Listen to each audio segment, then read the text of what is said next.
Hi, I'm Miguel Maestas, and I'm going to tell you a few things I remember when I was little. This was during World War II, and there's certain things that stay in your mind, although I don't remember a lot, but there are a few things I remember.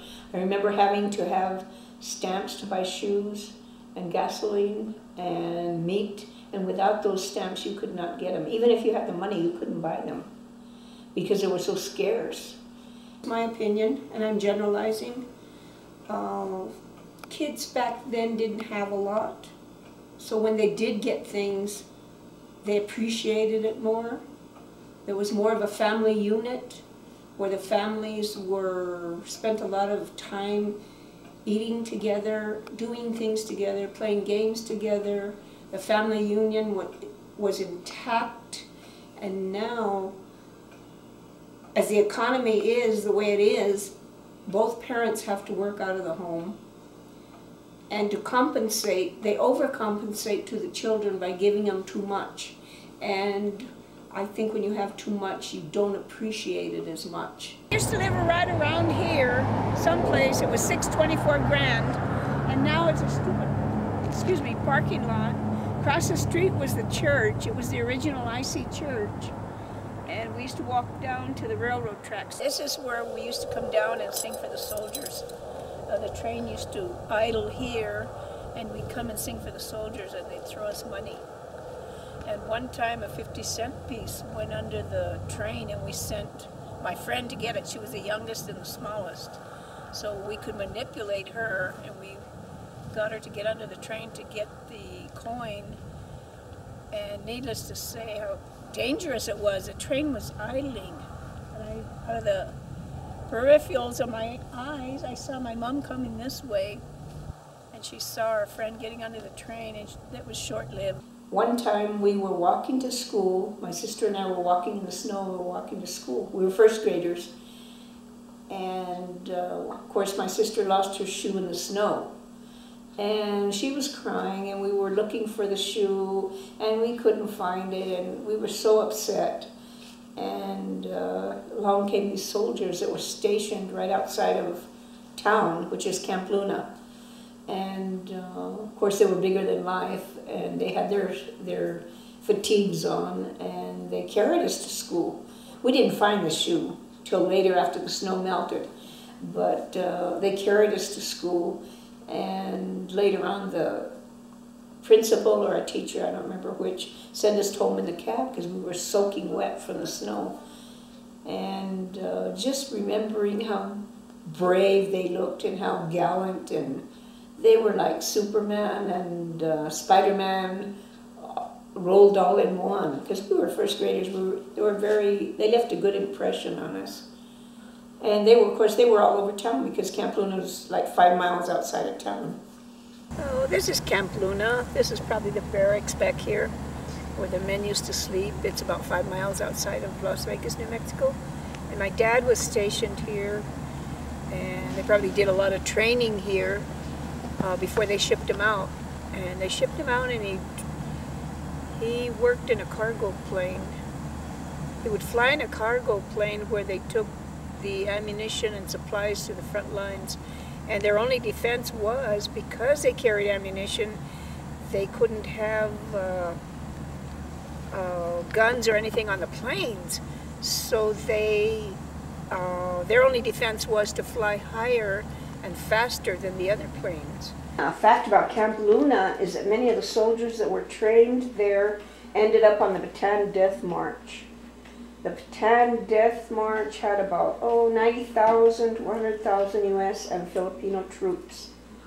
They were stationed on the Bataan Peninsula and forced to walk 55 miles from campus to Marivelas Corregidor, and only about 54,000 people got to their destination. The Japanese soldiers tortured, killed, and ran over the ones that fell. Why, to my left, where it says Navajo Textiles, that was originally the parachute factory. During the war, they made parachutes. The women worked there because the men were off to war. I used to live in that building back there upstairs above the Plaza Sundries. And this was my playground, the whole park. And across the street, they had a building they used as a parachute factory. The women worked there because the men were off to war, and the women made parachutes for the war, and it was the prettiest white silk. And I remember my dad's friend had gotten killed. I guess he was parachuting at the time and got shot down, and they gave my dad his parachute. And my dad had a friend of ours, and my mother had a friend of ours make our first communion dresses out of this beautiful white silk, and also blouses out of this beautiful white silk. We had practice raids, air raids, and that is when the sirens would go off and you had to turn off all your lights and you couldn't peek out the window. Everything had to be still. And the reason for this is we were so afraid because Los Alamos here in New Mexico was where the A-bomb was I don't know, invented or manufactured or what, but it was very scary to us because we knew for sure that if any place would get bombed, it would be New Mexico. So, and then we'd sit there waiting for the second siren to go off, and that meant everything was clear. We could turn on our lights or open the window or whatever. But, and I wasn't so much afraid as I was curious. I remember my mom pulling me back from the window and wanting me to get away from the window. Around here someplace, probably around there, there was an anti-aircraft gun. Oh, it's gone now. I don't know who took it or what happened to it, but I remember the gun being there when I was little. This looks a lot like the gun that was at the Old Town Plaza during the war. Could very well be the same one. And during the war, I remember having passes to get into Los Alamos. It was a very secured area. That's where they had the A-bomb and all this scientific stuff going on, and it was very, very secure. I remember the last day, they were talking about the war on the verge of being over, and my mother used to tell us, she'd say, if you hear any news at all that the war is over, don't even wait for me, just get to the church.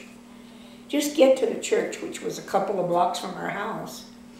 And I remember everybody was honking their horns and laughing and singing, and so we ran to the church. And it was so strange because some people were even going so far as to the beginning of the church, all down the aisle, all the way to the altar, they were kneeling, just going on their knees all the way down to the altar, and this was their way of thanking God that the war was over.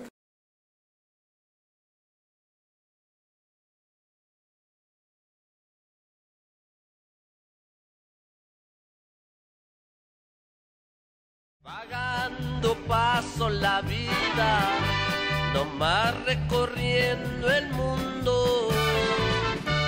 Si quieren que se los diga, yo soy un alma sin